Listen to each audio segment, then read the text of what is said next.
Welcome back. This is lesson 5.6, Lois and Clark, the 1993 to 1997 television series. By the end of this lesson, you should have a good understanding of the impact of the Lois and Clark TV series on Superman across media forms, and Lois and Clark and TV genres. Warner Television conceived Lois and Clark as a light romance along the lines of an earlier series, Moonlighting, which is where Bruce Willis got his start. The object was to develop a suitable vehicle to feature a Time Warner property, Superman. In its first season, Deborah Joy Levine produced the series, and she had to make some adjustments when its time slot was changed to the Sunday night prime family viewing slot.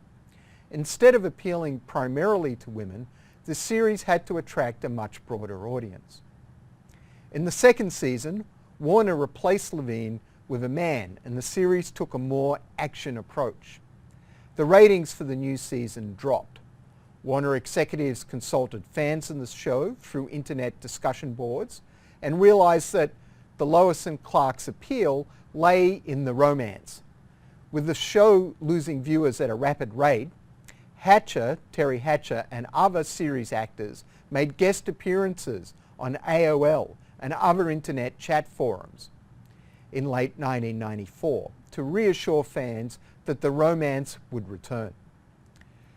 When the show eventually did return to romance on February 12, 1995 in its US broadcast, it jumped 25 points in the weekly rankings. This is our first key point. Superhero entertainments tend to be action-oriented, but Lois and Clark showed that light comedy and romance could also be carried by a superhero entertainment. Let's talk about market segmentation. When Lois and Clark debuted on September 12, 1993 on ABC, it faced competition from two other shows, CBS's Murder, She Wrote, a top 10 rated show, and NBC's seaQuest DSV. Despite a slow start, Lois and Clark garnered solid ratings, and more importantly for the ABC network, a saleable audience of young adults. The press, that is newspapers and other media, often judge television series in the United States as successes or failures, depending on their ratings. But behind the ratings lay an even more important determination for the television networks. The audience segment a series is directed to and its ability to attract strong ratings from that segment is more crucial than raw ratings. Indeed, Lois and Clark is an exemplary case in point of the importance of audience segmentation in the USA, particularly in the era of broadcast television, an era that is rapidly fading. At the same time as Lois and Clark took on Murder, She Wrote, so too did a Steven Spielberg-produced television drama, seaQuest DSV.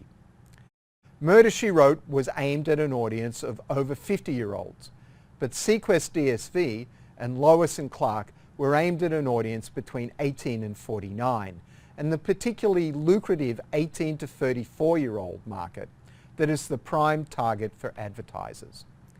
Lois and Clark's fight for ratings was directed at a particular audience segment that it could deliver through the networks to the advertisers.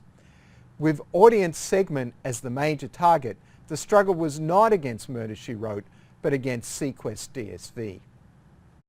In the 1993 season, this struggle attracted press attention and much was made of the contest.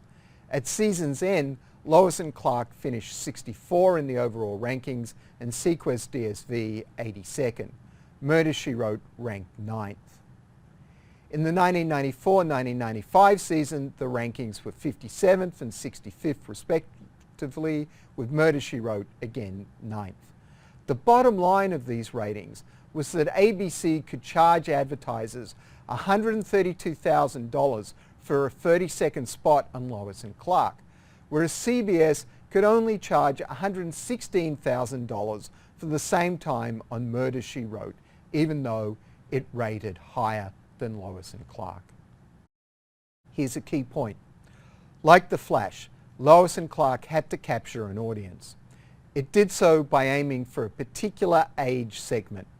But to hold that age segment, the producers had to mix genres. What this suggests is that two different strategies were needed for two different medias. Films like Superman and Batman aimed at a very general audience. So too did the TV series The Flash. But Lois and Clark aimed at a narrower audience, and it did better at retaining its place on the schedule and generating advertising revenue. Here's a key point. Producers of superhero TV shows now tend to aim for market segments, generally a youthful audience, rather than a broader-based audience. This stems from Lois and Clark. At the time the TV series was developed, a storyline in Superman comic books was leading up to a wedding between Lois and Clark. Because of the TV series, this wedding in the comic books had to be delayed. Needing a story and an event, the DC writers and editors came up with the death of Superman. Here's a key point. If other media had not yet replaced comic books as the prime medium for superhero entertainments in the early 1990s, then at very least the concern for developing a broader presence in other media was more important than a particular comic book storyline. With that, we end this lesson. This lesson has 4 key points. Go back over your notes and the video of the lesson to make sure you have noted these points. Next up, lesson 5.7, Smallville and Beyond.